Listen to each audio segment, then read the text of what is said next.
Episode 203 of the TV Dudes podcast, recorded October 4th, 2018. Fall TV 2018. Sucks.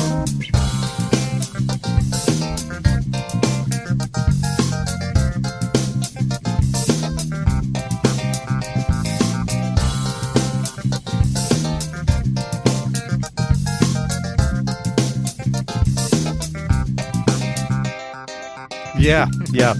So the fall TV network TV started, and I would like to thank all the people at the networks for not adding to my load of TV to watch. This is a blessing in disguise, folks. Yes. Yeah. I haven't thought about it that way. The shittier the TV is, the more time we have for sunshine and outside and oxygen. No, the more time we have for Netflix. Yeah, it's, sunshine. What? We're not the sunshine dudes. I turned off my TV today and stepped outside. if you look at the blindingly white corpse next to you, that's Randy, who's never seen sunshine. He might be dead. I've seen sunshine. It's on my screensaver. You've seen Mr. Sunshine. I've seen Mr. Sunshine. The Matthew Perry show. Yeah. That's about your only exposure. And the movie Danny Boyle made. Yeah. Oh, yeah. Folks, this week we are talking about a good gaggle of fall TV shows that Randy drudged up from, I don't know, hell, because of the quality. I'm guessing you drudged them up from hell. Look, we're the TV dudes who watch new shows. What do you want from me? Oh, man. So we're going to be talking about Forever over on Amazon. The Good Place is back on NBC, as well as a new show called Manifest, which is trying to be lost. I Feel Bad is another show on NBC, which I have no idea what that one's about, and I do not feel bad about. Rel over on Fox, Single Parents on ABC, Mr. Inbetween on FX, and then I think we're going to try and do a little bit of a catch-up on Better Call Saul because it is the penultimate episode of the season, so we should at least touch base. Yes. And by the way, everything we say that's bad about network TV, The Good Place is the exception. The Good Place is the exception. Yeah. In fact, if NBC wanted to produce nothing but The Good Place from now on, I think that'd be good. I think it'd be perfect. Well, before we get into all of that, let's talk about the news. Oh, okay. So I didn't pull up the news. Oh, wait, did I introduce us? You did not introduce us. I'm half-assing it today. I know. Folks, we are... Full asset, Grant. We're the TV dudes. No half-ass measures. We're the TV dudes. I'm Grant. I'm Randy. And I'm Kyle. And that's it. That's all I really had to do. We can jump right into the news. Yeah. Permanent record, electric sweater, all that jazz.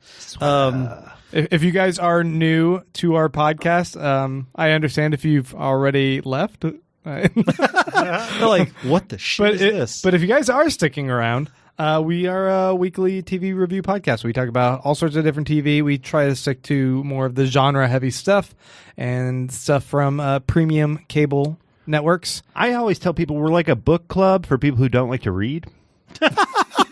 That's actually a pretty good tagline. I like it. We should start with that. So you guys remember Shonda Rhimes had that deal with Netflix. She's going to start making TV for them. Right. So they're developing with Matt Reeves, she's developing a feature film and television adaptation of Blake Crouch's upcoming sci-fi novel Recursion. Matt Reeves. Who's that from? Is he the guy working on Batman right now? Yes, he is. That is the guy doing Batman. Really? Yep. Reevesley. So what's this Recursion about? So Recursion explores what humanity would do with technology that can isolate and modify memories and the resulting consequences. Studio describes it as a genre-blending thriller, bundling mystery, science fiction, and romance together into a detective drama. All right. I saw that we actually have not just this, but we have like 3 other Netflix sci-fi shows that are in the works. Yeah. Let's see. Where was that? I didn't mean to like jump around and throw you off. All right. Well, we'll get to it. Anyway. Thematically, well, I'll just jump on to it. Okay. Yeah, go ahead. It looks like Netflix is keeping good on their promise to flood us with way too much content here. And they just greenlit 3 additional sci-fi shows here called October Faction, The Island, and Warrior Nun. These are all animated, right? Aren't they? I do not know if they are all animated. I feel like this is anime. Also, I feel like Warrior Nun is an anime. listeners looking forward to Island. Yes, that is Island spelled like iPod. Yeah.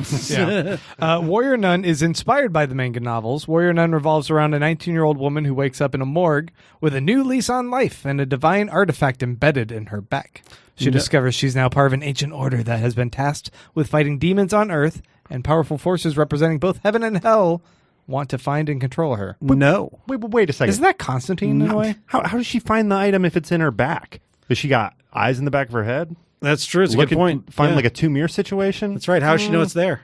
I feel like the title has, or the maybe she hooks up with someone who's who's like, "What the fuck is on your back? Sir Mix-a-Lot. You need to go see a doctor. Is this a boil? No, that's an ancient artifact. It turns out you need to go see an archaeologist." And now you should become a warrior nun. I guess. Which is not a thing, by the way. Not a thing at all. The other show, The Eye Land, is a new sci-fi action series when 10 people wake up on a treacherous island with no memory of who they are or how they got there. They set off on a trek to get back home. They soon discover this world is not as it seems. Faced with an island's extreme psychological and physical challenges, they must rise to their better selves or die as their worst ones. And I have to say, wait, did these people rip off my script that I wrote a long time ago? Is this your script? It's not on an island. Oh. Where that plane crashes into the island and all those people are like trying to find their way home. Okay, I basically wrote Lost. When you say Found script, out. do you mean Lost fanfic? Yes. No one will pick it up. I don't understand. Sawyer Jack / fic was really the wrong way to go. Or the right way. They're so dreamy. It's called Writing Spec. October Faction is the other one they've picked up, and it says, building on the success of the IDW comic series written by Steve Niles, October Faction follows globetrotting monster hunters Fred and Dolores Allen, who, after the death of Fred's father, returned to their hometown in upstate New York with their teenage children Jeff and Viv. Viv. As the family adjusts, Fred and Dolores must hide their identities as members of the secret organization and our heroes quickly discover that their new small town isn't as idyllic as it seems. So supernatural. Right. Well, I forgot. I do know this comic. I've never read it, but I know it exists. But I do feel like the words globetrotting monster hunters, if this was actually about the Globetrotters being monster hunters, I'd be much more excited about it. Like the Harlem Globetrotters? The Harlem Globetrotters. I feel like they made that cartoon in the 80s, actually. Yeah, it's time for return. I don't feel like you were as warm to it back then. I was not. But the Globetrotters are still around, right? And they're modern day Globetrotters, right? Yeah, for sure. So they should make the Harlem Globetrotters monster hunters. You're not going to watch it. I don't know why you're trying to sell I'm this. more likely to watch it than the October Faction. Fair enough. All right. What's the next story? All right. DC Universe has revealed, speaking of shows I'm not going to watch, DC Universe has revealed its original TV show release schedule, and it's a little crazy. So Titans is premiering in like next week. Fuck Batman. And it's already getting actually decent reviews, and it's already gotten a second season. Well, So they're pouring right into this. I feel like TV stations giving a second season early. Yeah. There's no risk. There's Right. only reward. Yeah. It like helps hype the buzz that this is good, and if it isn't, they can still You just cancel cancel it. that second season. Yeah, it's like asking your friend, like, "Hey, how's your project doing?" "Oh, it's doing awesome. Yeah. I'm gonna do a second season too." I might get a bonus. In January, they're gonna release Young Justice, and then they're gonna do half of it, and then in June they're gonna release the other half of Young Justice, which is smart because it's the best thing they've got. Still animated, right? Yep. Okay. In March through June is Doom Patrol. June through September is Swamp Thing. September through November of next year is Stargirl. And then starting in October of next year is Harley Quinn, which they've put a trailer out for. And people on my feed seem to be going pretty happy for it. Really? Yeah, I don't know. That's the one with It's the a new lady voice. from. Oh, it's animated. Yeah, it's animated. But And it's a the new- lady from Big Bang Theory. Is that who she is? Kuoko? I think that's right. Coco? I Yeah. don't actually I don't know. know. People seem to be liking That's her. it. People seem to be liking the trailer. at The least. girl from Blossom. No, the other one. Okay. All right, Daredevil season 3 trailer. Do you guys watch this? Fudge, yeah. You guys watch this? No. Yeah, dude, it was good. It's pretty exciting, and I forgot feeling excitement for a Marvel Netflix show.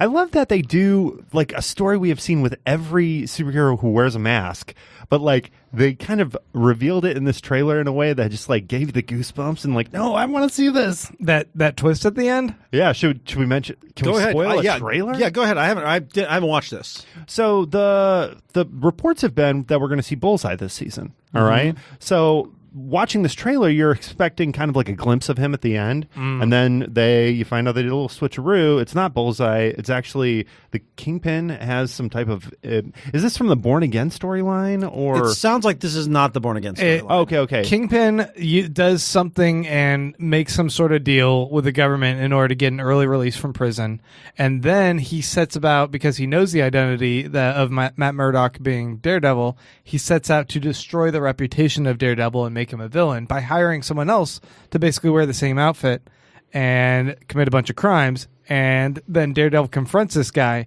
So are we left to assume that this guy who's impersonating him is Bullseye? Well, that's the speculation. That is good speculation. The speculation is that Wilson Bethel, playing the Man in the Mask, is Bullseye, which is, again, that's a new thing. They've never done that in the comics where Bullseye impersonates Daredevil, but it's not a bad idea. And the person playing it is Colin Farrell from the movie. You know what is genius about if that actually is Bullseye? Because had they just brought Bullseye in, the first thing we would be talking about is what he's wearing, his costume. And they found a way to totally circumvent any type of judgments we would have about the costume by making this costume element part of the story. I feel like Netflix, with all their Marvel shows, find a way to circumvent us talking about any of their costumes by just not showing them ever.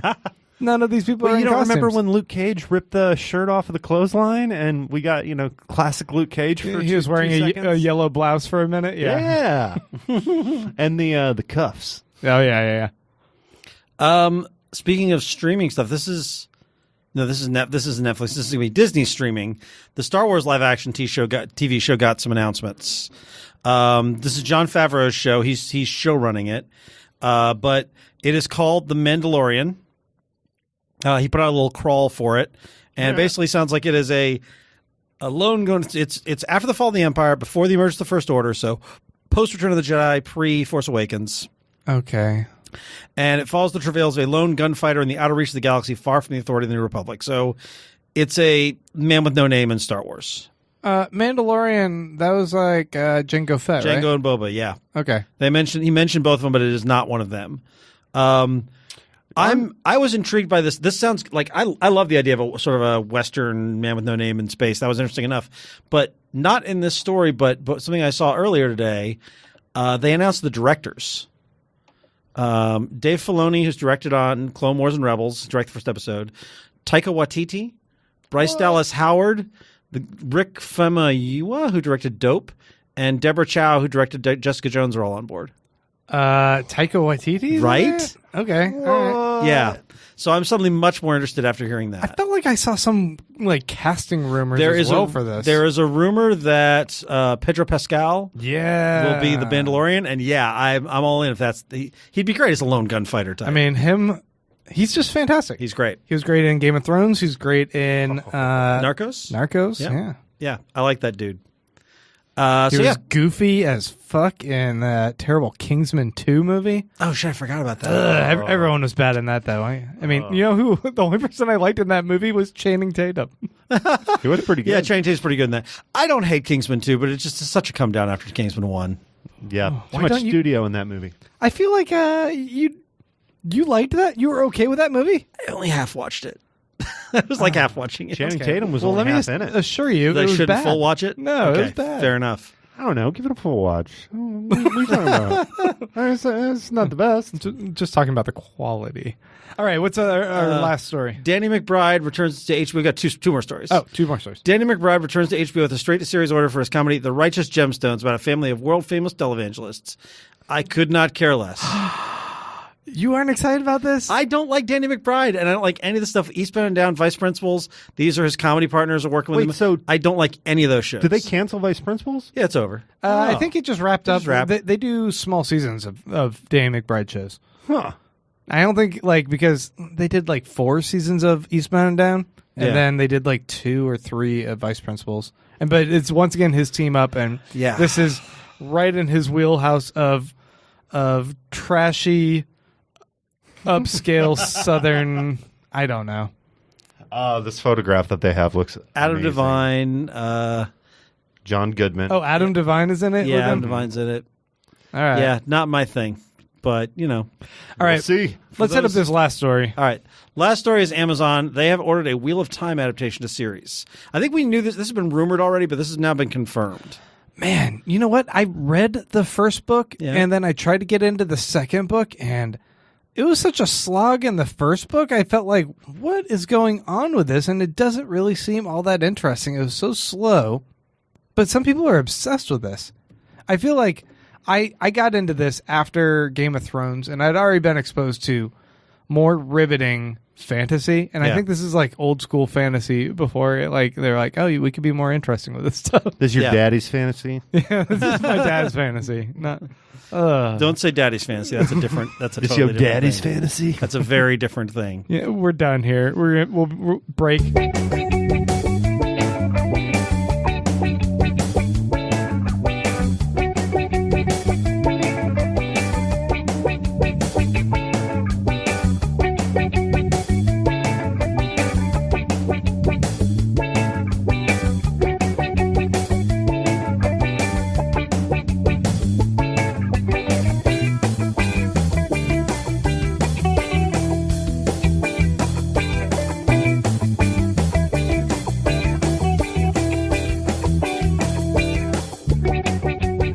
All right, folks, we're back and we're going to talk about a bunch of TV. Here is the quick rundown of all the shows we're going to talk about in order again.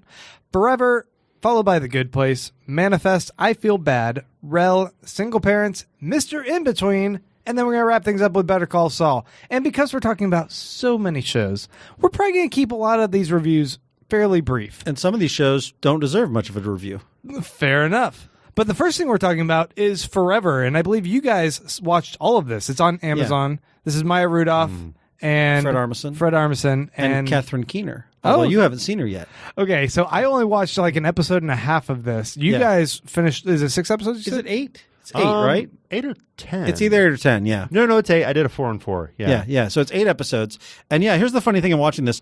I watched the first episode a few weeks back. Grant, you watched the first episode. And you're like, oh, this is cute. It's kind of a more serious, like Mad About You, about this married couple, and it's I thought it was okay. kind of like an art film as a TV show. Yeah, it almost. was okay. I mean, this is Alan Yang. It feels like in his wheelhouse of these kind of serious rom-com. what has Alan things. Yang done? He really helped do Master of None. That's okay, what I've heard his all name, right, yeah. okay. And then he's has a pretty big hand in The Good Place. Oh, interesting. Well, because this feels like The Good Place, because it turns out at the end of the first episode, Fred Armisen's character dies. Right. Okay. Spoiler alert. By the way. And then the second episode comes back, and We can't talk about the show without spoiling It's a year later, and Maya Rudolph, his wife, is sort of dealing with his loss and is sort of melancholy. It's not even like about grief. It's just he's kind of like bored with life. And then at the end of the second episode, she chokes on a nut in first class and also dies. She wakes up at the end of the second episode in they're on their lawn, and he's like, "Hey, I'm glad to see you. Glad you're here." And the rest of the show is about this afterlife that they're in. Oh, yeah, and shit was just going good for her. She was in first class on a plane. Yep. She'd never had a macadamia nut before. Never have one again. And then Catherine Keener moves in next door as their neighbor, and she's kind of weird. And it's The Good Place feels like this candy-coated, like everybody's happy. We find out it's all demons, of course, spoilers for Good Place. But, like... You just, man, for a person who doesn't like spoilers, it's you're just season blowing through it. 3. It's your fault if you haven't seen The Good Place by now. But this is the weird, like, mopey indie version of it. Well, what they do a lot with this show is a lot of world building. There's a lot of rules to kind of this place that they live. And I found that some of these rules, like the fountain. So in this afterlife, the closer you are to this fountain, like the more energy you have, and then the further away you get, the less energy you have. I felt like that was kind of interesting because it kind of speaks to like people who don't want to leave their hometown or who don't want to venture out. It's like, I want to stay at home and do the same thing every day because that's what makes me feel powerful. And only when I try to get away from that do I lose, my power and things. So that part was interesting. But Was there a story? No, that's the at thing. all? The longer it went on, the more that they did a lot of world building and a lot of character building, and the longer it went on, the more I was like, okay, but what's the point? And Because then they wander off and they go to this new place that seems to be filled with like hedonists. yeah. Yeah, like afterlife hedonists. I was just prepared for like some weird orgy scene to break out. Right? Did or you not get a something like Did you that. not get a vibe like that? Accidentally walked into some old people's swingers club. Like it was creepy. There was the a swingers of creepy the vibe. afterlife. Yeah, that's what it felt like. It was creepy. No, but yeah, the show, it explores a lot of ideas, and I finished every episode just kind of thinking about that, like, Yeah. oh, in that situation, what would I do? But there's not really any goal that these characters are trying to get Yeah. to. In Just fact, kind of meandering. well, and that's Yeah, the it's whole very point is that meandering. this is forever. There's Yeah. no like end to this. so you, the viewer, feel like this is forever. This is forever. This is forever. Yeah. Yeah. I liked it at the outset, and then the longer it went on, the less I liked it. Especially when I started thinking, oh, this is kind of what The Good Place is doing, except not as good. And that's unfair bar to hold anything to, I know. But I was like, if you come to the king, don't miss. It's the Good Place. It's the premise, but instead of the imaginative storytelling, it's almost like doing Better Call Saul on steroids, where it's like, we're not just going to focus on one moment. We're going to focus on a moment in a moment. And that's the Yeah. whole show. Yeah. Making breakfast. Yeah, it's really slow and methodical and kind of boring. I also think, too, if this seems like something you might be into, even after we've kind of like slammed it, Yeah. you're probably going to dig on it a little bit. It's still one of the better things Amazon's done. Yeah, and who knows what's going to happen in the second season. Like, they totally reinvented this show in the first 3 episodes. So, I mean, they could Yeah. come back with a season 2 and it could have an entirely different premise. I'm weirdly conflicted about it because I love Catherine Keener and I love her here, and I like Fred Armisen and Maya Rudolph together. I think they've got good chemistry. But at the same time, like as the more it went on, the less I liked it. So I don't know. So wait, nothing? There's no like big punch, no resolution, nothing? Not really. Like It just kind of tapers off. I'm like, well, what? they have like a big fight, and it's like he's going to leave, and then nothing happens, and and then it's- she leaves. Yeah, and, it's very strange. and then he goes after her, and then he finds her, and then he leaves again. Like, literally, that's Ugh. you're done. Yeah, it's very meandering. All right. Well, But while that's going on, you're still like, what if there was a fountain and I could like zap people? well, we're gonna move on past that. The Good Place is back for its 3rd season, and Yeah. once again, this show continues to change and like move at such a rapid pace for a sitcom that it is bizarre. Yeah. And now we find our protagonists are all on Earth and being kind of I don't want to say awoken. They're being realigned as pawns to kind of be brought together because hopefully as a group they can all figure out a way to be good in life. Well, Michael and the judge are running an experiment. They Yeah. want to see if these people who became better in the afterlife, which upsets the whole dichotomy, is that the afterlife is supposed to be where you did good or bad on Earth. You come to your afterlife, and that's who you are. The notion of improving in the afterlife is not supposed to be possible. So when these guys did in his weird experiment, they started to question the system. So they send them back to Earth, but then they're not getting together. So Michael has to sort of cheat and nudge things again, which it is funny that Michael is a demon because he is constantly breaking all the rules. Right. Yeah. Well, and I think they set up last season that, he does have some motivation. He's trying to make his way into the good place as well. Yeah. Whether or not that's going to work. But it's this interesting idea that, what the show would lead you to believe with its thesis is that by ourselves, we can just be terrible and awful people, that it's not until we come together that we actually learn to be better and we want to be better for each other. Yeah. So where the show keeps, redeveloping its premise and you've got the resets and their memories keep getting wiped. Yep. Whenever they come together, they always want to help each other and do better. The thing I really liked about this is, as always, I love the humanity of the characters and the sort of the uplifting of it.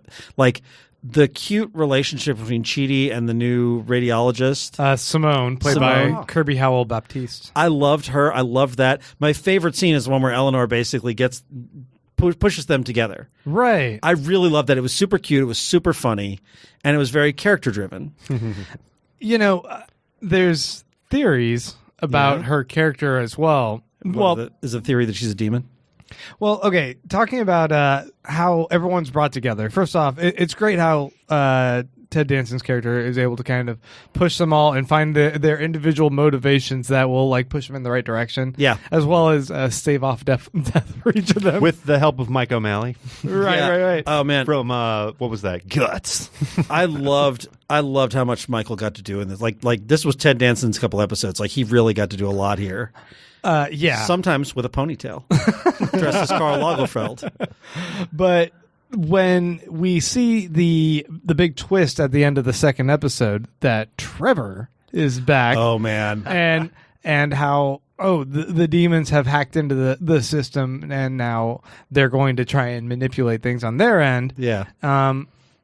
It makes me think that now that we have been introduced to this other character, Simone Garnett, that maybe she is potentially another operative. Although I might say she's from the angel side. Maybe Ooh. interesting notion. I think that like maybe both sides are realizing something else. There's this experiment afoot, and they're each trying to interject a character into this to kind of pull at it from one side or the other. That's an interesting notion. I kind of hope not. I really liked the way that she and Chidi clicked. Like, I think there's a great chemistry between those actors. And I'm not super invested in the Eleanor Chidi. I know the writers are, and a lot of the fans are, but like, I don't need Eleanor and Chidi to be together. Right. So I like the idea and I thought the two of them had great chemistry. So I agree with you, and I thought that was an interesting note. Like, it's such sophisticated writing that your two leads. Like we've gone beyond will they, won't they? Like we've seen them. They have. Yeah, they have. And it's not like there's any baggage that they're not together anymore. Yeah, they have and they haven't. And what is lasting is their friendship and their strength in working together. Right? Yeah. I think it'd be much easier to see Chidi fall in love with somebody else than it would be to see Eleanor fall in love and then Chidi be single. But I think, like I said, I think it could work with either of them, just with the premise that they don't have memories from these previous, these resets. Yeah. If I have a gripe, my gripe is not enough Janet. There was not a lot of Janet in these first two episodes because she doesn't have a lot to do. I was going to say, if I have a gripe, I love Mark Evan Jackson and his hosting of the Good Place podcast. Yeah. But here, I felt like all the demons and the like snapping them all up into cocoons thing wasn't funny. Oh, really? I liked it. Wacky, Okay. but it didn't feel One of them funny. landed for me. The one that landed was the guy who like helped him. Like everybody just can't do it, and he's like, "Boss, I figured it out." And he's like, "Yeah," And then he cocoons just him anyway. It's like, "Why'd you do that?" He's like, "I'm a fucking demon." Oh yeah. That one hit, but then they did that same joke like a bunch more. I like that Sean is kind of losing it. Like, he got tricked into doing this, and he's not happy about it. And I like that he's kind of losing his mind a little bit. Yeah, but it's just weird, like how they're demons, but at the same time, the torture is just silly, lighthearted, wacky because we're on NBC. I don't know. Well, it's a comedy. I mean, you don't want him to chainsaw exactly, anybody. which is why like it just feels weird tonally to even like do that. Yeah, I get that. I get that. I have a gripe. Yeah. Did you guys catch Filmmaking 101 halfway through this? Nope. What happened? So they have the boom mic. no, but I think it's just as bad. So the show, I'm not sure how they light it. I'm sure it's not on location, but they do a very good job of if they're sitting in somebody's office and like the sunlight is coming through, it feels like you're in an office. They switched to a scene. I remember Chidi was in the scene because he was wearing the same clothes in the previous scene, but they totally switched to a studio, and I felt like I was watching like Roseanne or like one of those like overhead studio lighting dramas, and it was just to add like one scene. I think it might have been the scene where he was trying to get into the MRI, but if you go back and watch it again, they switch to a studio, and if you're paying attention, you can totally see it. I didn't notice. Yeah, or maybe not switch into a studio. They're probably both in studios, but they like the lighting just totally changes, and you can tell they're in another location. Like a pickup scene that just didn't work. Yep. Huh. I did not notice either. Oh, yeah, didn't see it. Well, can I ask you guys a quick question about this? Yeah. We talked last season, where could this show go? Like with them blowing up the premise and like constantly like redoing They'll it. keep blowing up the premise. Yeah, well, Clearly. and now we're kind of in this new paradigm. So where are we going to go this season? You guys have any thoughts, any ideas? We'll stay on Earth for a while. Something will change. Trevor will I wonder if Trevor's going to get a redemption arc. I wonder if they're going to find out that Trevor... Here's another thing. They don't drop things in this show. So when Mike O'Malley's character tells Ted Danson's character, tells Michael, you'll just be a human. You'll lose all your powers. I was expecting that to pay off in some way. It didn't, which leads me to believe that he's going to get stuck on Earth at some point with no powers. I want to see that we get about halfway through this season and then they switch and drop all of our characters. We get a whole new cast, and we see a flip side of where they're doing the bad place experiment in the good place. No, I don't want to see that. That would be a good Elsewhere episode. Yeah, that's what's going to happen. All of a sudden, we're going to be like, what happened to our group? And now we're following a whole bunch of other people. Well, no, I think they You have... want to do the tail section? Is that what you want, Grant? That worked out great for Lost. Okay, I was about to transition, but do we have any closing thoughts? Well, no. I was just going to say they have a perfect opportunity now to get into a situation where they like finally make their way into heaven and then they don't die. And they're just stuck being alive. And then the next season could be just them. Oh, wait. Them and Fred Armisen. Yeah. Here's a prediction. I don't know when it's going to happen, but at some point they're going to wind up in the good place. And I feel like what's going to happen is that Michael's not going to be allowed in because he's a demon, and they're going to have to decide to not go because of him. And that'll be their friendship that they decide to all for one for all. Okay. Huh. Yeah. Then all of them are dealing with the butthole spiders. And then they all deal with the butthole spiders for a whole season. So big. Okay, well, we mentioned Lost a couple seconds ago, so we're going to jump over to talk about Manifest, Okay. the bastard child of Lost. So the premise of this show over on NBC is, what if people got on a plane and instead of it crashing, it just arrived at its destination, but 5 years had passed? And and not for the people on the plane, but for everyone else on the planet. So we pick up with these characters in 2013, and they some of these group of people get separated from their family on this flight. Some take an earlier flight, others take this delayed flight, and when they arrive, they think it's a normal flight, but all of a sudden they find out they've lost 5 years. Some people have lost their parents. Some people, their whole relationships and fiancés are gone. Some people, their kid who has leukemia might have enough of a medical advancement that his kid might actually survive leukemia now. So, I think... Also, they have psychic powers. Okay, I was going to say, premise-wise, this was like, it's okay. And I was kind of going through this, and all of a sudden they introduce, also, what if they have some psychic powers? I'm like, all right, now I'm listening. Because just the concept of, okay, you guys are just displaced from time and you just have to kind of come to grips with that. This is just kind of some feel-goody, this is us bullshit that I don't really care about. But okay, offer some other sci-fi element like, oh, also we have psychic powers and we're going to be crime fighters? Yeah. But the thing is, clearly they were brought back for a reason. That's the whole, there's some mysterious force, and that's the big mystery of the show. But I feel like I've seen everything here before. Like, this is Lost plus the 4400. It's the time jump from that. Like, I'm not feeling this. Well, and it's funny you mentioned like seeing this before, because I found something that the show does probably to make the episodes more satisfying is it gives you a big reveal at the end, and it answers a lot of questions at the end of each of these episodes, but they're questions that they just asked at the beginning of that episode, you know? Right. So it's like, oh, I know that's the thing, but I didn't really care until you mentioned it. Yeah. Okay. I sang the praises that I have for this, Yes. which are that I think there's some interesting things going on plot-wise. Yeah.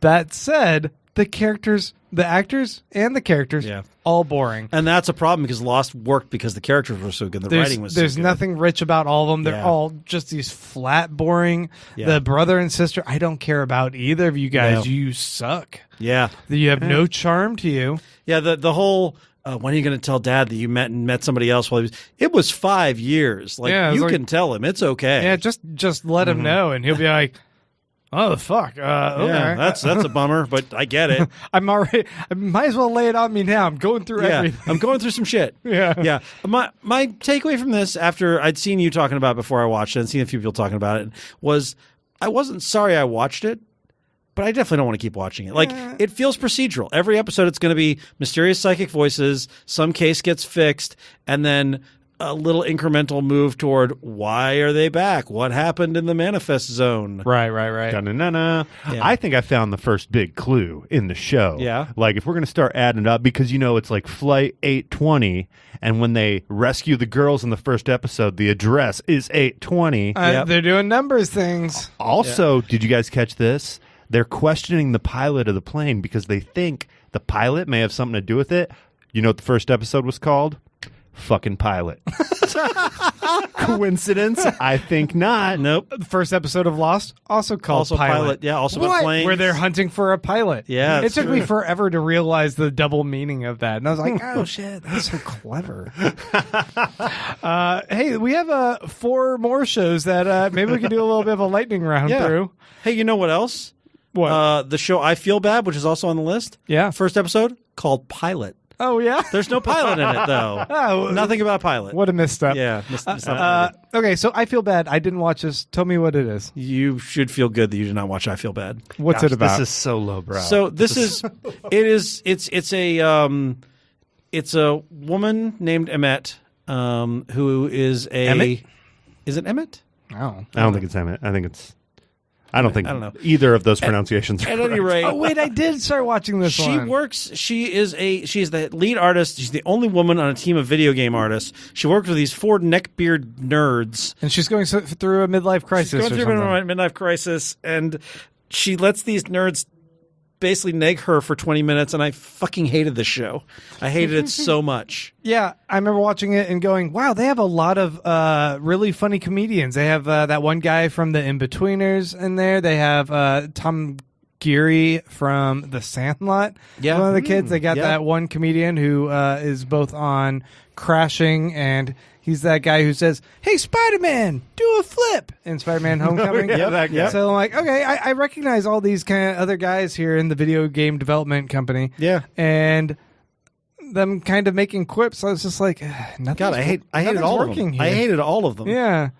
Are you guys like Facebook nerds or like normal nerds?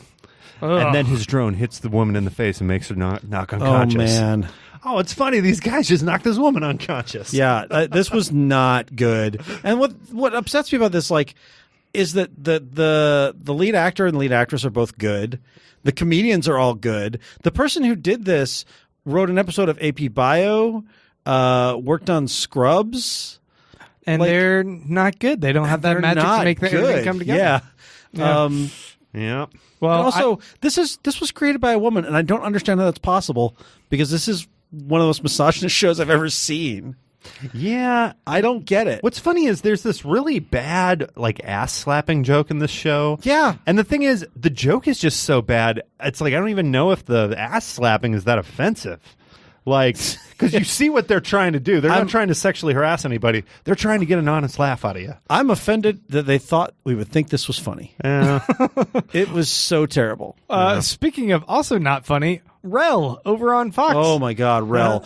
Did you watch any of this, Kyle? I watched zero of it. I saw the trailer Okay. about 50 times watching these other shows. I'm pretty confident we watched a combined 5 minutes of this show. Maybe. And it was like the same 2 minutes plus 2.5 plus 30 seconds of the credits. Yeah. Because I watched the opening up until the credits. And it's this character alone in a room talking on the phone to tech support About his divorce. About his divorce. What a tired fucking joke that is. None of it's funny, and the laugh track is acting like it's the most hysterical thing you've ever heard. And I legitimately thought this was a show about a sitcom star, and we were seeing a bad sitcom within a sitcom. Right. And then when I realized that was the show, I quit. Okay, here's what happens, audience who have not watched this. In the first few seconds, the first line of dialogue is, "Man, I just found out my wife was having an affair against me with my barber." Canned laughter, huge. Yeah, canned laughter. Like that was the funniest thing anyone Yeah. has ever heard. The audience was dying. Yep. That the barber was the person that his wife slept with. I was Hilarious. like, there's no joke there. There's nothing earned And that's there what at all the jokes are. They're Yeah. all like that. And It's like, someone pushing a button on the laugh track. And I Yeah. was like, there's nothing funny there. What happened? Yeah. It's awful. It's so bad. It's probably in Big Bang Theory level bad. But we don't like multicam sitcoms and laugh tracks. So. Well, and I hate it because this guy was awesome in Get Out, and it's like the more episodes he's going to do of this show, the more crap he's going to put in between himself and that awesome movie. I agree. Yeah. Yep. Single Parents over on ABC Yeah. has one of those 4 new generic white dudes that were cast on SNL as the lead on this. I don't even know which one it is. Taron Killam. I remember because his name is memorable. Kobe Schmulder's husband. Oh, really? Okay. Anyway, he's a single parent, and he's a real go-getter who's just masking all of his really sad, terrible loneliness and all these really disillusioned, disgruntled, crappy single parents are going to like take him into their guild. And he has like all the disadvantages of being effeminate with none of the advantages of being like a stylish metrosexual. Yeah, he's still also walking around wearing football jerseys and cargo pants. Yeah. Tearaway. Yeah. Hey. I know I didn't say it. I let Kyle say that. 'Cause I think Look, Randy's wearing his cargo shorts. I am not. I'm actually in jeans, but I am phasing the cargo pants out of my wardrobe. We're just saying you have all these effeminate qualities. I get it. Why don't you dress well, Randy? I don't know why I didn't plug into this show more. None of the advantages of metrosexual style. It's funny. It's funny that idea of like identifying with them to some degree because I watched this and I was like, man, I see this guy taking his kid to school and like having separation issues with like letting go of her and like letting her go to school. Yeah, and I'm like, I just went through that. I kind of identify with certain aspects. You should have plugged it in, but it's not. I did to an extent where I was like, "Fuck this show." I don't want to watch any of that. That's not something I want to go through. I hated Brad Garrett's Trump voting character. Hated him. Well, and I love Brad Garrett. It doesn't say Trump voting. They all but say Trump voting. He had some joke where he's like, something liberals, or he tells both his daughters something, and it's not like Make America Great Again. He sets up the joke, and the daughters give the punchline, and it's like, we can't trust liberals or something to that effect. It is definitely they are saying, look, he's a Trump voter with a heart, and we all know that doesn't exist. The problem is he has to do a switch in both the episodes that I see. Mm-hmm. He starts out, I'm the grumpy old man, I don't want to do anything. And then at the end, it's like, oh, you need me to be good? I'm the good guy now. Yeah. And it's like, this isn't real. I'm not buying it. Yeah. It's a whole bunch of stock characters. Like, everyone is a poor man's character. Jason Mendoza. Are you guys catching that? Oh, man, yes. Right? It's like, you can't... I kept looking at him. I'm like, is that... No, it's not him. I want to give them points for representation. I do. But it's the same character. Well, I'm like, if you're going to rip that character off, at least rip him off good. Like, do the stuff that's funny about that character. Don't try to, like, I don't know. Yeah. But he's just, like, the dumb, like, hot Asian guy. I don't dislike any of the actresses or the actors or the characters. Like, they're okay. They're all a little stock. And this show is very sweet. It's also super dumb. Right. It's dumb. I think nothing funny, at least. If it's anything, it's a vehicle. All right. Yeah. And right now they're not. They got it parked, parked in the driveway. Get somebody to give a shit about this to understand it, because we were talking about that guy from SNL, Taron Killam. Yeah. Right. And I'm like, after SNL, it's like that is a hard guy to find kind of a spot for, because his range is kind of like this character he's playing on this show. Like, he's kind of effeminate. He can do like the singing, and I don't know. I can't think of a better word than effeminate, but there's not a lot of macho. Yeah, there's not a lot of characters out there. He's sensitive, and he can't do the straight man. You don't really buy him as like the best friend. Like, so who's the leading man who's kind of emasculated every episode? And who's the guy on Weekend Update then? If it's not this dude. Oh, that's Colin something, right? Yeah, Colin Jost. Yeah, that's right. Yeah, same guy. It's pretty much the same guy. And there's like 2 other guys. I'm like, they're all the same. They're dude, all the same right? guy. Yeah, they got a few. But also the thing you mentioned off mic, Kyle, I think is worth noting, is that the kids are good. Oh, like it's rare to find an ensemble of kid actors. The kids are all pretty good. They're given stock characters to play, but the kids are delivering. I feel like there's something in this show that could make it work. Like, it's a good companion piece to Modern Family. That's something we were talking about previously. It's not for me, but it's not a crime against TV watchers like most of the stuff we watched. Modern Family started off pretty strong. This was not hitting. This wasn't that strong. Yeah, it was a really weak start. Mr. Inbetween on FX. So this is an Australian import that I was getting kind of a Elmore Leonard vibe from. It is. It's got Damon Harriman is in it at some point. I haven't seen him yet. The guy who's going to be playing Charles Manson. Yeah, Dewey Crow. yeah. The lead guy is Ray Shoesmith, a father, ex-husband, who's like a tough guy, and he's like a criminal for hire. And it's weird. It's half-hour episodes. Mm-hmm. And they're like, look, this guy's so good to his daughter, but he's a tough guy. It's a fictional irony narrative, and I wasn't buying any of it. Like, it just didn't. It's not terrible, but I don't know that it's worth anybody's time. Huh, that's funny. It's an FX show, and I know. This used to be their bread and butter. I know it feels like, and maybe I'm just tired of anti-heroes, but it does feel like right in the vein of something like Justified and that kind of thing. It just doesn't have that snap. A little more lights out than It's missing the Elmore Leonard feel, I think. right. And it needed stronger writing.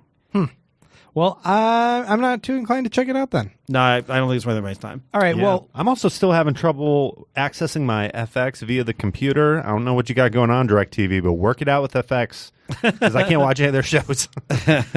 they're like, oh shit. How are you going to watch Kyle Mayans can't MC watch now this. that's been re-upped for the second season? I actually did try to check it out, but the same thing. I'm Grant. having trouble. Season 2, Mayans MC. I'm not going to do it. Yeah, you are. No, I have you are. no interest anymore. Better Call Saul. Now, we didn't talk about this last week, but Right. a lot of things have been happening. We are at the penultimate episode of this season, and we've seen quite a lot of time pass. A lot of things been happening. We saw a lot of Jimmy is really starting to embrace Saul Goodman character, and when we thought that him and Kim's relationship was kind of on the fritz, we actually find that Kim was more just kind of jaded with her job, and she doesn't like that it's so boring and routine. And now that she, I guess, feels safe in that, she wants a little bit of the adventure that Jimmy was able to offer her. So Yeah. while it seemed like she was a little bit reluctant at first, once she did kind of start getting into the scheming with him to help pull off the old con job to help Huel get off the hook, then she was just kind of like all in, and now she wants more of that. Yeah. Although she seems to have a blurry line of whatever her moral code is, and she seems to think she's still altruistic. Well, I with think it. she feels guilty every time she does it. Right. Like, she wants that, but every time she does it, she feels bad about it. And I think she's going to blame Jimmy for that and not her own feelings. Like, she's going to basically be able to say, oh, all this stuff I did that was sort of shady and unethical, that was because it was with Jimmy, so I need to get rid of Jimmy because he's the unethical one. Right, like he's the bad influence, but Right. like she's a full partner in What's this. funny is that's a kind of what happened with him and Chuck too. Like, everything that any of Chuck's flaws, he wrote off to Jimmy. So Jimmy keeps getting in these relationships where he's the guy who's the bad influence. He's the guy who needs to be shuffled off and made safe somewhere. And all Jimmy wants is for someone to love him. yeah, yeah. The tragic place this could go, like even more tragic than something happening to Kim, would be that they get into some kind of scheme, and at the end of it, Jimmy becomes Saul and Kim goes to jail. It's possible. I can see that. So during the events of Breaking Bad, she's actually like doing time for something that Jimmy did. I was thinking, like, through this, now that this has made this sort of turn, Yeah. like, we don't know if Kim has always been there during the entire Breaking Bad. It's Sure. possible. I Ah. don't think so. You but don't it's think like possible. she's been there in the wings, she's been the coordinating background? with him I don't or think so. whatever? Like, if she's From her kind of jail like cell. on board with this, like, I don't think that she's like a partner, but she could be still living in the house while he does stuff. And So like, wait a minute. and maybe like what's the true tragedy is like they were together and then he left and got out of Dodge and he left her there. The latest episode, I know you didn't get quite to the end. Okay, I didn't. There's something with Jimmy and Kim that's pretty notable, but I didn't think it was that later into the episode. Maybe you just haven't gotten to it yet. No. Okay. There's a thing. Okay. Well, Should we spoil it? No, we shouldn't spoil it. But I wanted to go back to last week's episode and talk about that montage on the bus. okay. I love when they do a good montage.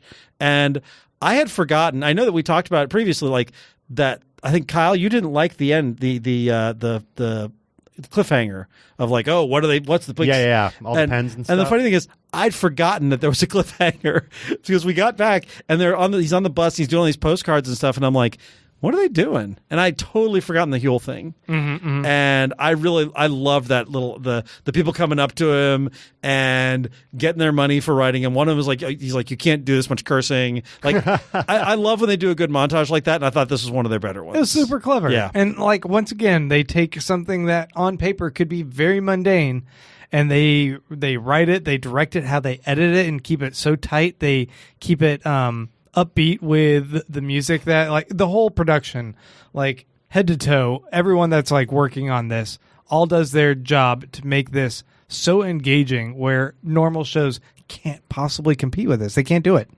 They can't make a show where someone's writing a bunch of letters on a bus seem entertaining for 5 minutes. Greyhound can't make a bus ride seem entertaining. Nothing can. And so it's like, damn, it's just really good. I am pretty sure at some point I said I didn't want to see the secret origin of the Super Lab. Turns out I did want to see it because I'm actually really enjoying that storyline.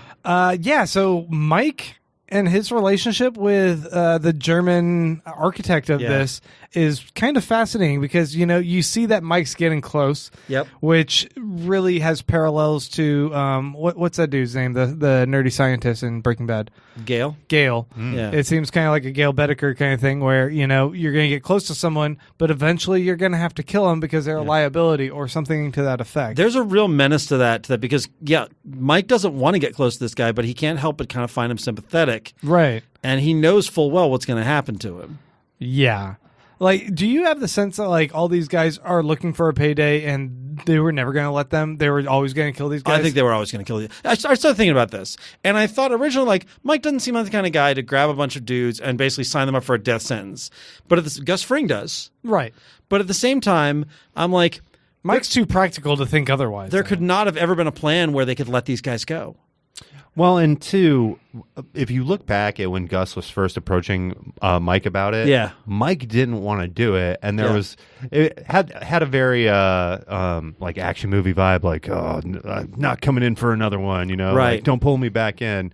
And it seemed a little weird at the time, but now it makes a lot more sense. Yeah, if he knew inevitably where this had to go, even if Gus thought maybe he could play Mike knew the whole time that they couldn't let these guys get away. Right, like they portray Mike with this like heart of gold kind of thing. Like he's a guy who does bad things, but he's always got a good cause. He's very pragmatic. He tries to minimize and mitigate risk or whatever. But if this portrays him as like a little bit more of a monster, I feel like it's going to reshape how I watch Breaking Bad and how I look at that character through that lens. I can see that. I mean, when Walt kind of retaliates, like I'm like, okay. Mike was always practically ruthless, though. I mean, he developed a soft spot for Jesse, right? But he still would have killed Jesse in a heartbeat if Fring had ordered him to. Right, but like the whole build-up, it seemed with Breaking Bad was to make us feel sympathy for Mike. Yeah.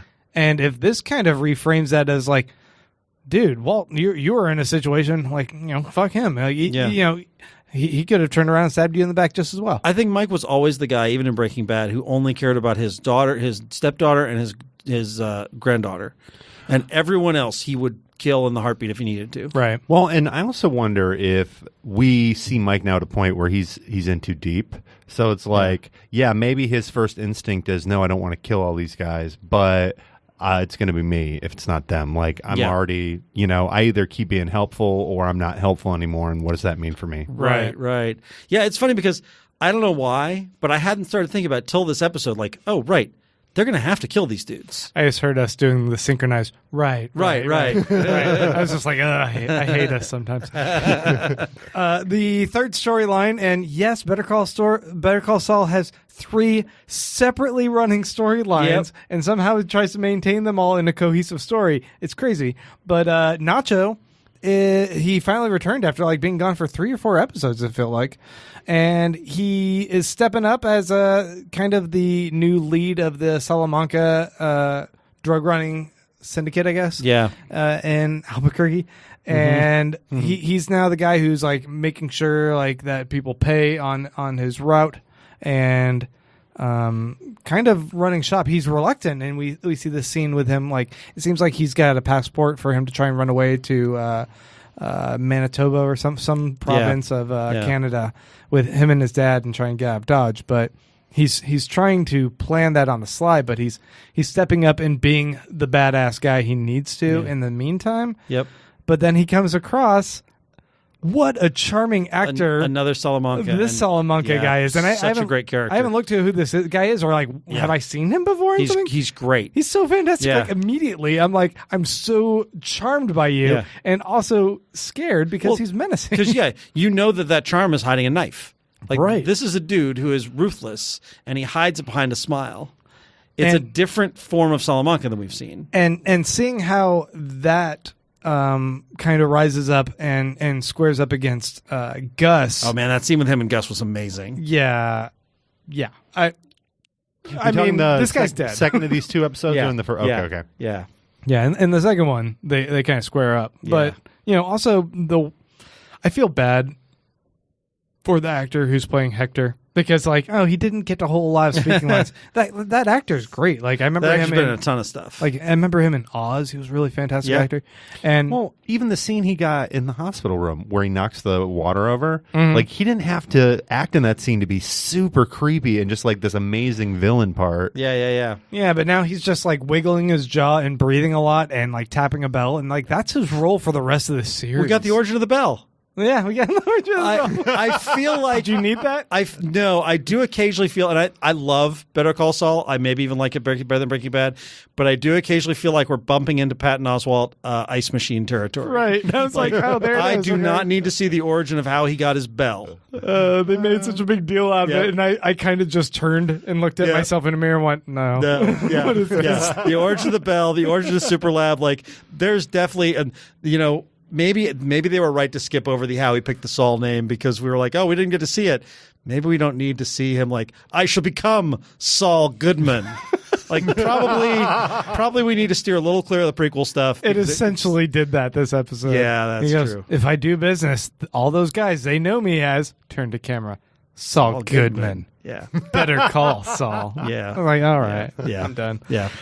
Anyway, we got one more episode, folks, and it'll be exciting to see how they conclude this season. Yeah. Chuck comes back from the dead. Oh, God.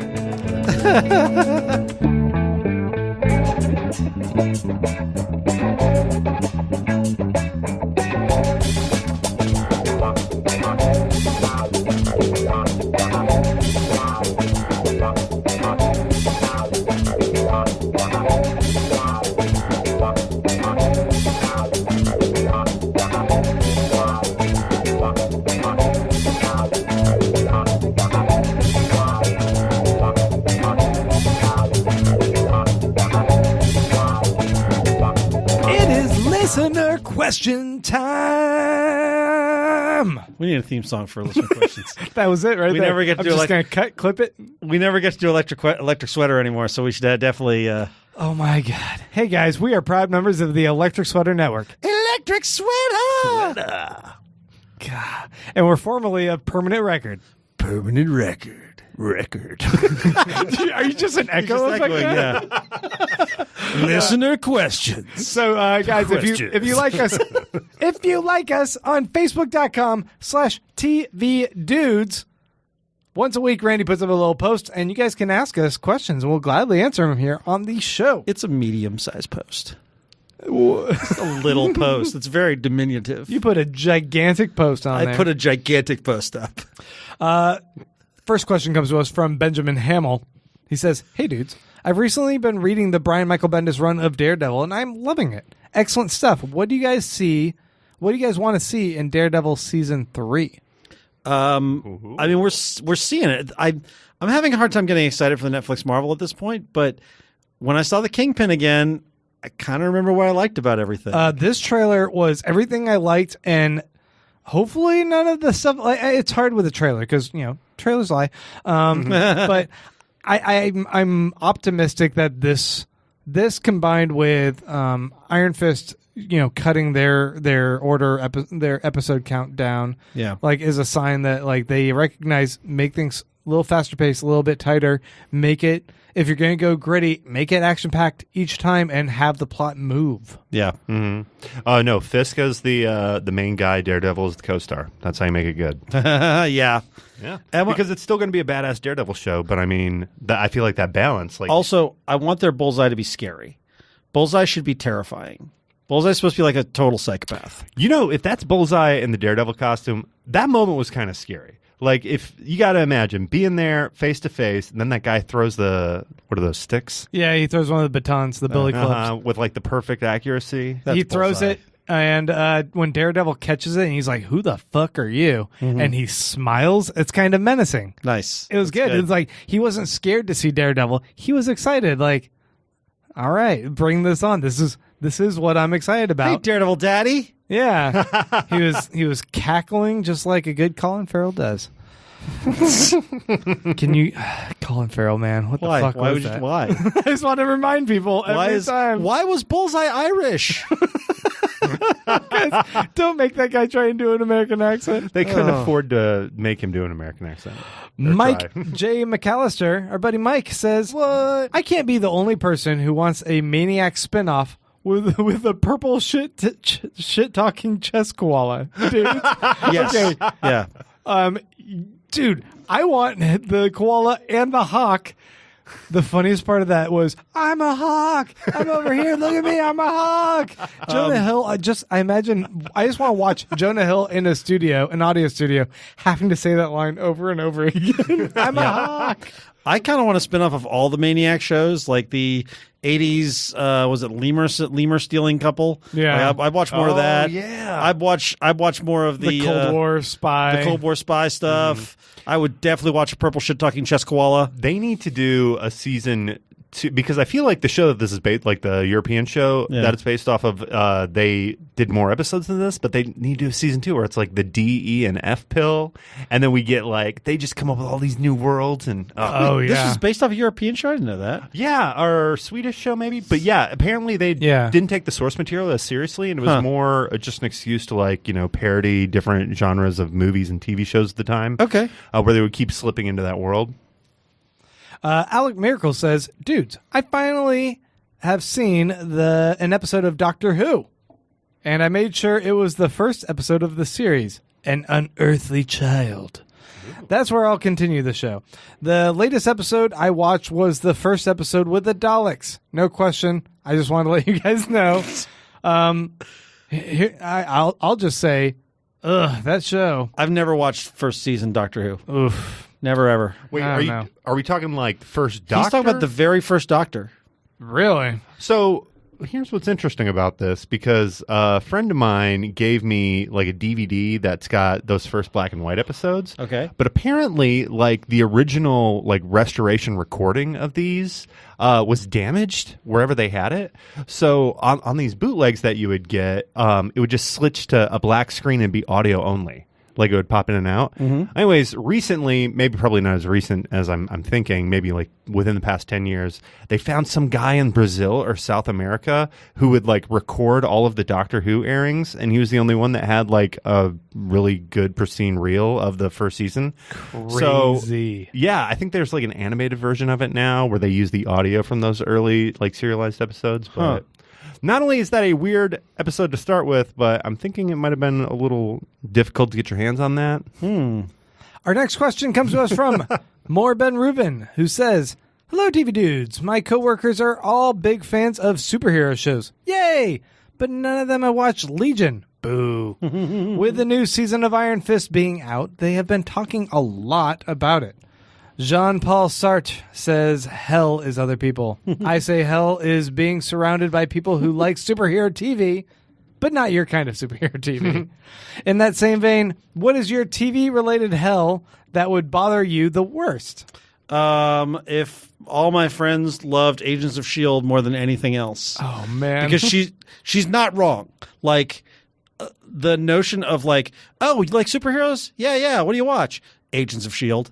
That makes me sad.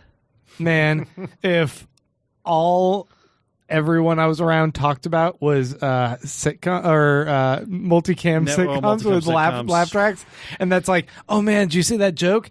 Oh, it was the best when the audience was laughing with me about that part. And I'm like, no, get out of here. You know what's funny is I've been in this kind of TV related hell. Like, when it's funny. I like you being in hell. Yeah, when I'm in it, it's funny to you guys.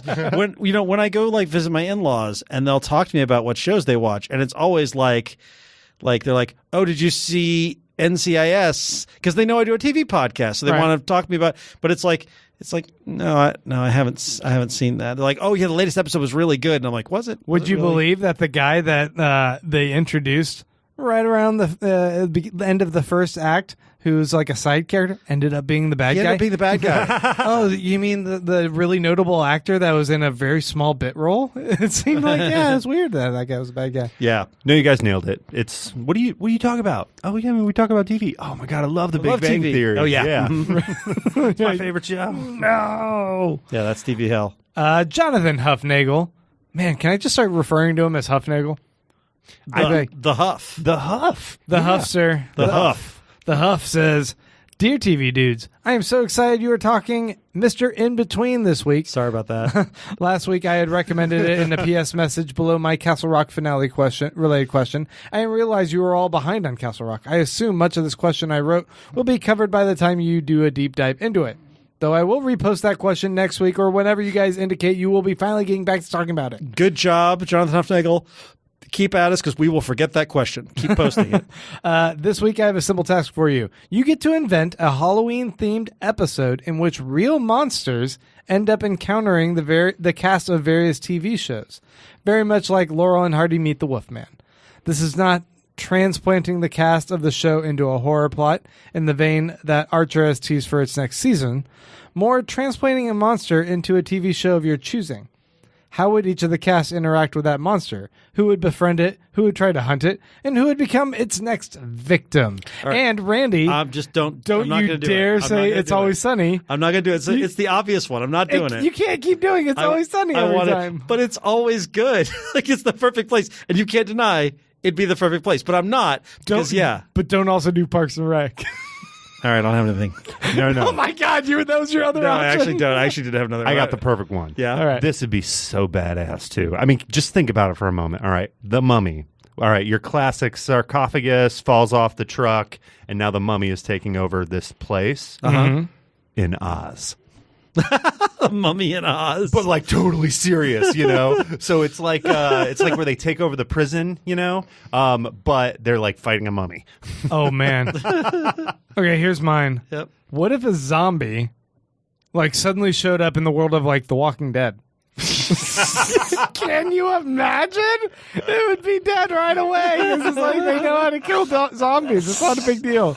They'll just be like, "Oh, yeah, we got a bunch of you here already. You're dead. Bye." All right, I'm gonna go ahead and say that Better Call Saul has a client who's a vampire. He's a Dracula. Because Saul is a bloodsucker? Yes. Yeah. There you go. It would be funny because we realized the true vampire is Saul with his billing. Man, it's through the roof. Yeah. It's really expensive to get that guy. I feel like we failed Jonathan Huffnagel so badly. And that's because you made me not do Always Sunny. Because if Frankenstein's monster showed up at in the Always Sunny's bar, that's going to be a great episode. Okay.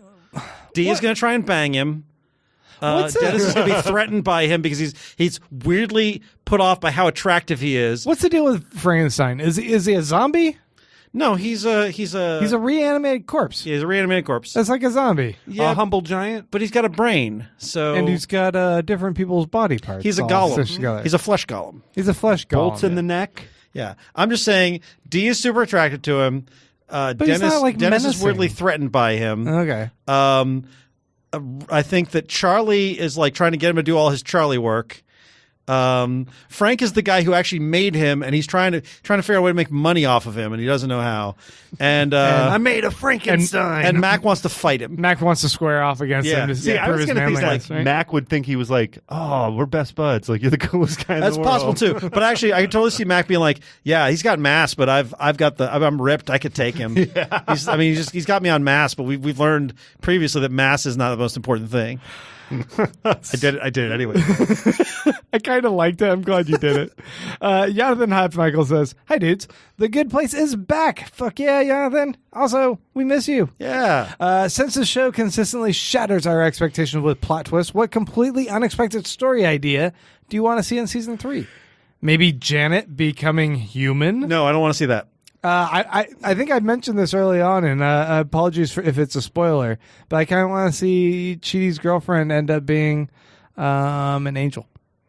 Yeah, that would be a good one. We'll see. Yeah. I kind of like the idea of like this is our first introduction to that side of the spectrum, taking note of these four and that they're of interest, and trying to have a pawn in the chess game, I guess. I want to see either a member of the Parks and Rec cast or the Brooklyn Nine-Nine cast as their person as themselves. Now they're back on human. Yeah. Oh shit! They're back on Earth. They could do that. So they could do that. That's And in fact, aren't they in Florida? No, they're in Australia now. It's going to be harder. yeah. But like Andy and April taking a vacation to Australia, like you could do that. Yeah. That's what I want to see. I think you could do this with Janet. You could do it with Michael. You could do it with Adam Scott's character. But I want there to be a scene where it's part of our 4-people crew, and they're with an actual human, and then that human sees some supernatural shit and is like, was that a fucking demon? Or, oh my God, that woman just, that man stuck his hand down that woman's mouth. Or, Yeah. like one of those Right. I get things you. that's normal Yeah. in the good place and that they do on the show. But I want some normal humans to start seeing this. And Yeah, I like freaking that. out. I like that. Yeah, maybe. Like, do you think there's a part of them that still remembers that they went through those iterations? I don't know. Because presumably they're still the same people that went through the final iteration, Yeah. right? Yeah. Before being reawakened on Earth. So there might be some lingering element of that, some like sort of bond that draws those 4 of them together now, that like through shared trauma, I guess. Yeah. Well, I also think that the moment where their life was saved had such an impact on them that that's kind of become the connecting event, like the inciting incident, Yeah. if you may. But yeah, who knows? Maybe they'll. I also hope we haven't seen the last of Derek and his windchime penis and Mindy St. Clair and her bag full of cocaine. I'm sure we haven't. Oh, Zach McLernan says, while I'm planning to watch The Dragon Prince on TV Dude's recommendation, that's primarily, I think, Randy's recommendation. I'm a TV dude. One thing many, myself included, have complained about is the quality of its animation due to its choppy appearance and seeming mediocrity. Some have defended it as a stylistic choice that was done to give the appearance of a traditional 2D animation. However, I feel that it was done to cut costs and financially hedge their bets on an uncertain property in the event it failed to garner enough buzz. Is this criticism merited, or am I being too harsh? Again, I'll watch it, but knowing that it could be better with better animation. You know what's weird is I did notice that the animation was different and did not seem as good as, say, Avatar or Korra. But I can't believe that Netflix has money problems. Mm-hmm. Like, I don't believe... I guess it's possible, and I've even heard some rumors that they're going back and like cleaning it up now that it's been successful. They're cleaning some of the animation up, but it is weird to me to think that Netflix was like, let's do this one on the cheap, because Netflix isn't hurting. Like, was this an originally option project by Netflix, or Yeah. did they develop this like previously and No, Netflix bought it? This is a Netflix original, as Okay. far as I know. Yeah. I will say, and I'm by no means an animation fan or an anime expert. The animation did not bother me notably. There, in fact, are some really cool moments. So it definitely looked different, but it didn't bother me the way it seems to have bothered some people. So I don't know. I can't judge whether or not it's going to be a sticking point for you. All right, guys. Our final question comes to us from our buddy Alejandro Reyes Zapata, who says, with it being the 1st of October and Halloween is in the air, what are your favorite Halloween episodes for TV? And what themed episodes would you want for shows that you are watching now that haven't gotten one before? What kind of shenanigans would they get into? I want a Good Place Halloween episode. You want a Good Place Halloween Don't episode? you think a Good Place Halloween episode would be awesome? Like, I also was like, are you also going to want one for It's Always Sunny? they've had them. I'm just saying, I feel like Good Place could do a great Halloween episode. I feel like every TV Dudes episode, like you come in here with your hand, and on your hand it says Parks and Rec. It's Always Sunny. And then I look down at mine, and mine has Not Penny's Boat. So fair enough. I think the best Halloween episode. I always think of the Community where they all turn into zombies. The zombie and start one, biting each other. That was great. That is they a had high bar. The alien spoof. Yeah. Oh yeah. Yeah. Yeah. That was actually the one I was thinking of. Modern Family's Halloween episodes were always pretty great, but Yeah. one of the first ones with their big haunted house and how Claire was just obsessed with Halloween Yeah. and being the best at it. It was a different side of her character, and I think that's why it worked so well. Right. Yeah. I always liked Scrubs when they did Halloween stuff too. Like I don't remember specifics, but I know that they did some. I may just be thinking of their weird flashback moments where they'd like suddenly JD and Turk were pimps. Like maybe it was just their weird hallucinations I'm thinking of. But I thought they'd done a good Halloween episode too. Then like Simpsons was one of the first trailblazers of the Treehouse of Horror stuff. Yeah. And just how that offered a different vehicle for how they could tell little short stories, a collection of them. Loved it. Yeah.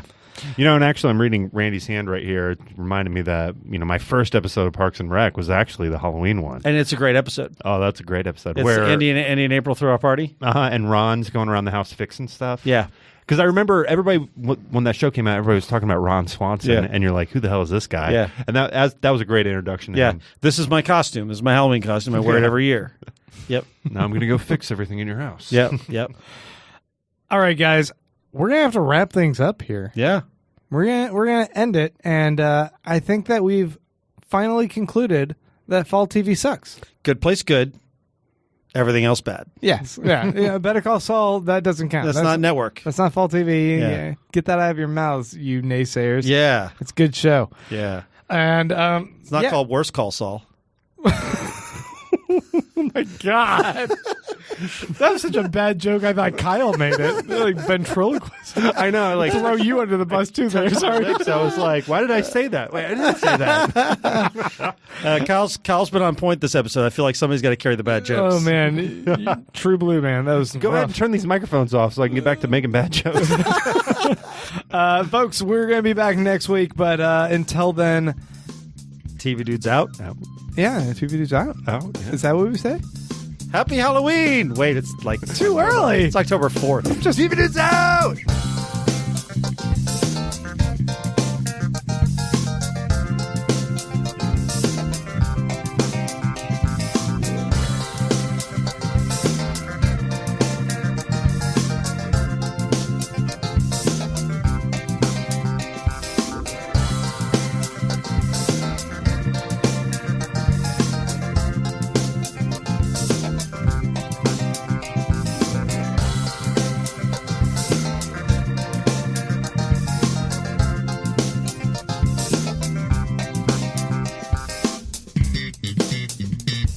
The TV Dudes is an independently run podcast and a member of the Electric Sweater Podcast Network. We are exclusively listener supported. If you'd like to help us out, go to patreon.com/tvdudes. You can like us on Facebook and Twitter at TV Dudes. All the music for our show is by our friend and original TV dude, Gregory J. Amani Smith. To find out more about us, go to thetvdudes.com and electricsweater.com. I'm Grant Davis. Thanks for listening.